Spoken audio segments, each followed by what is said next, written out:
இன்றைக்கி எங்கள் வீட்டு லஞ்ச் மெனு என்னென்னு பார்க்கலாம் வாங்க. வெள்ளை சாதம்,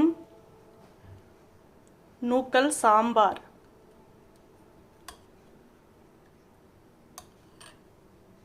கேரட் முட்டை பொரியல்,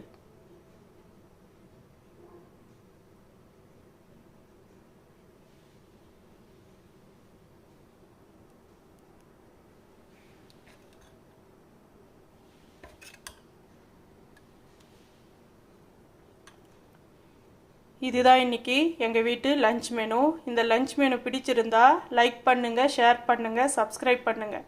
தேங்க்யூ.